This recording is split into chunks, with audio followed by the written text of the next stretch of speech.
নমস্কার, কেমন আছো সবাই? বাঙালি মেয়ের ঘরকন্যার আরও একটি ব্লগে তোমাদের সবাইকে স্বাগত জানাই। আজকে শুক্রবার, আর এখন থেকেই আমি আজকের ব্লগটা শুরু করলাম। আজকে আমি একটা জিনিস কিনতে মার্কেটে যাব, সেটাই আজকে তোমাদের সঙ্গে শেয়ার করব। তো তোমরা প্রথম থেকে শেষ পর্যন্ত ভিডিওটি দেখতে থাকো। আজকে শুক্রবার আর এখন বাজে সকাল 7টা। এখন থেকে তোমাদের সঙ্গে আজকের ব্লগটি শুরু করছি, তো তোমরা প্রথম থেকে শেষ পর্যন্ত দেখতে থাকো। আজকে সকাল 6টায় উঠে পড়েছি ঘুম থেকে। উঠেই সকালের ঝাড় দেওয়া, ঘর মোছা সমস্ত কাজ সেরে এখন বাসনগুলো ধুয়ে নিয়েই স্নান টান সেরে তারপর রান্নাটাও করে নিয়েছি। রান্না করে শ্রেয়ানকে রেডি করে স্কুলের গাড়িতে উঠিয়ে দিয়ে তারপরে এলাম। এবার আস্তে আস্তে এসে বাকি কাজগুলো এখন সারবো, মানে এখন পুজো করে নেব।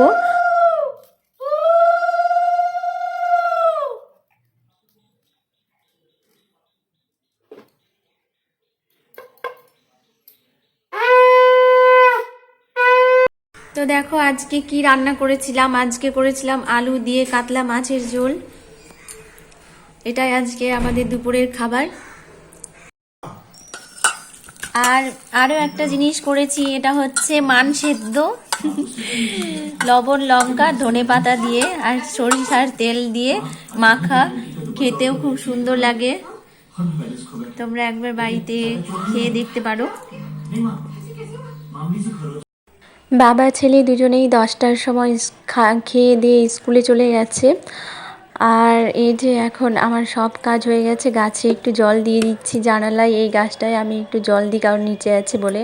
তোমাদের দাদা ভাই লাগিয়েছে দেখো ক্যাপসিকামের গাছ, কি সুন্দর ক্যাপসিকাম হয়েছে, বেশ আরও বড় হবে ক্যাপসিকামটা। তো দেখো সামনের জায়গাটা আগে ফাঁকা ছিল, বাড়ি হয়ে গেল। তো এই বাড়িটা হচ্ছে, এখন আর জায়গা ফাঁকা থাকলো না। আর দেখো বাবা ছেলে স্কুল থেকে চলে এসেছে, এখন বাজে বিকেল 4টা। আমার শ্রেয়ানের 4টার সময় ছুটি হয়, 6টা করে ক্লাস হয়, ক্লাস 1-এ পড়ছে। তো এখন ওকে খাইয়ে নেব।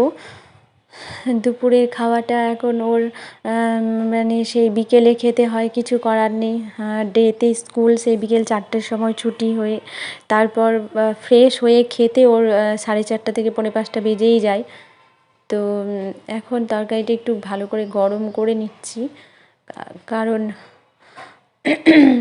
সেই দুপুরের রান্না বুঝতেই পারছো, সকালের রান্না আর কি। তো ওর বাবা স্কুলে ক্যান্টিনে খেয়ে নেয় টিফিনে, তাই বাড়ি এসে খায় না। কখনো কখনো যেদিন খেয়ে আসে না ক্যান্টিন থেকে, সেদিন বাড়ি এসে স্কুল থেকে বাড়ি এসে ভাত খায়। কিন্তু যেহেতু খেয়ে এসেছে তাই আর তোমার দাদাভাই খাবে না, শ্রেয়ানকে খাইয়ে নিচ্ছি।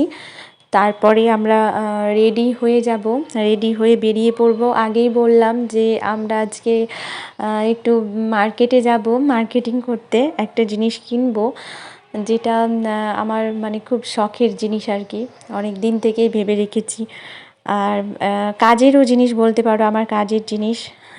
আমি কাজটা খুব ভালোবাসি, ভীষণ ভালোবাসি কাজটা। তো সেটা হচ্ছে পার্লারের কাজ, আর পার্লারের জন্য একটা চেয়ার নিতে যাব। তো ওকে ও টিভি দেখতে দেখতে আমার বাবু টিভি দেখতে দেখতে খাচ্ছে। স্কুল থেকে এসে বলে, মা আমাকে একটু টিভি দেখতে যাও, মোবাইল দেখা ওকে ছাড়িয়ে দিয়েছি।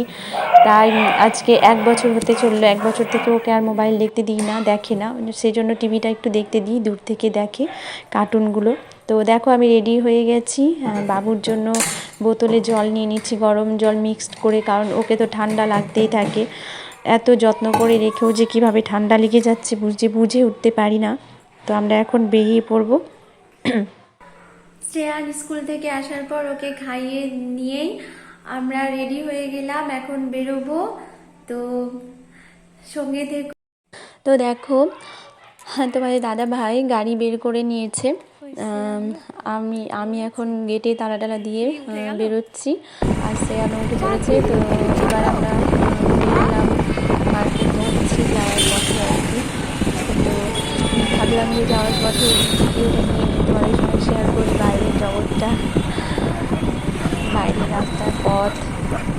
বাইরে বেরোলে বা মনটা যেন জানি না কেন ফ্রেশ হয়ে যায়, মনে হয় বাড়ির সেই চার দেওয়ালে বন্দি কতক্ষণে বাইরে বেরোবো। তাই আমরা অবশ্য বেরোই মাঝে মাঝে, মানে দাদাভাই আমাদের দুজনকে ঘুরতে নিয়ে যায়। যখনই ও ছুটি পায় আমাদের সময় দেয় যথেষ্ট, আমাদের মাঝে থেকে মাঝে মাঝেই কাছের হোক দূরের হোক ঘুরতে নিয়ে যায়। তো দেখো আমাদের মার্কেট যাওয়ার পথে ব্রিজটা বেরোতে হয়, আবার আমরা উপর দিয়েই যাই সেতু পার করে।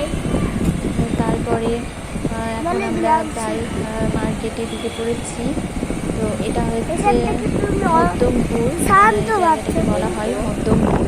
এখানে সমস্ত ডাক্তার, মানে নার্সিংহোম, হসপিটাল সব কিছু কাছাকাছি। তো আমরা এটা ভেতর দিয়ে যাচ্ছি রামকৃষ্ণ মিশনের পাশ দিয়ে। এই যে দেখো এটা হচ্ছে রামকৃষ্ণ মিশন, মালদার রামকৃষ্ণ মিশন। তো এখানে বাচ্চাদের চান্স পাওয়াটা ভীষণ টাফ ব্যাপার। আমার শ্রেয়ান দুবার পরীক্ষা দিয়েছিল কিন্তু ও চাপ নিতে পারেনি, মানে প্রচুর চাপ। সব বাচ্চার ছোটোতে সব বাচ্চারা চাপ নিতে পারে না, অসুস্থ হয়ে যাচ্ছিল, তাই ওকে আর এখানে ভর্তির চেষ্টা ছেড়েই দিলাম। এখন ওকে পাবলিক স্কুলে রেখেছি, বাংলা মিডিয়ামেই। তো পড়াশোনা করছে। ছোটোতেই চাপ দেওয়ার ফলে অনেক কিছু বুঝতে পারছি আমার শ্রেয়ানের অনেক পার্থক্য। তাই ছোটোবেলায় বাচ্চাকে সত্যিই চাপ দেওয়া একটা উচিত নয়। তো দেখো এটা একটা রেস্টুরেন্ট, সামনে রেস্টুরেন্টের পাশ দিয়ে যাচ্ছে, ফ্ল্যাট আর কি। ফ্ল্যাটের উপরেও রেস্টুরেন্টের যে সমস্ত দোকান, এই পাশ দিয়ে বাম দিক দিয়ে হচ্ছে নার্সিংহোম, সোনস্ক্যান নার্সিংহোম। তো দেখো যাওয়ার পথে আমরা একটা মন্দিরে ঢুকলাম। পুজো হচ্ছিল, মহাকালীর পুজো, মায়ের পুজো। এখানে প্রসাদ দেওয়া হচ্ছিল খিচুড়ির ভোগ। আমি তো খিচুড়ির ভোগ ভীষণই ভালোবাসি, তোমার দাদা ভাইও খায় খিচুড়ির ভোগ, আমিও ভালোবাসি। তবে তোমার দাদা ভাই তোমার খিচুড়িটা পছন্দ করে, এখানে ভোগটা মায়ের ভোগটা তোমার খিচুড়ি ছিল। তো আমরা সবাই মিলে মায়ের দর্শন করলাম, প্রণাম করলাম ওখানে থেকে। তারপরে মায়ের প্রসাদ নিয়ে বাড়ি যাবো। আর এদিকে তোমাদের সঙ্গে যেটার জন্য মার্কেটে আসে সেটা শেয়ার করা হয়নি। এই যে চেয়ারটা, আমরা চেয়ারের দোকানে ঢুকে ভাবলাম ভিডিও করব, কিন্তু সে সময় মনেই ছিল না। দাম দর করছিলাম, দেখাশোনা করছিলাম, চেয়ারগুলো পছন্দ করছিলাম। তো ভিডিওর কথাটা মাথায় আসেনি, তাই ভিডিও করা হয়নি। তো দেখো চেয়ারটা নিয়ে এলাম। এই যে আমার পার্লারের জন্য এই চেয়ারটা নিলাম। তো কেমন হয়েছে বন্ধুরা অবশ্যই অবশ্যই কমেন্টে জানিও আমার এই চেয়ারটা তোমাদের কেমন লাগলো।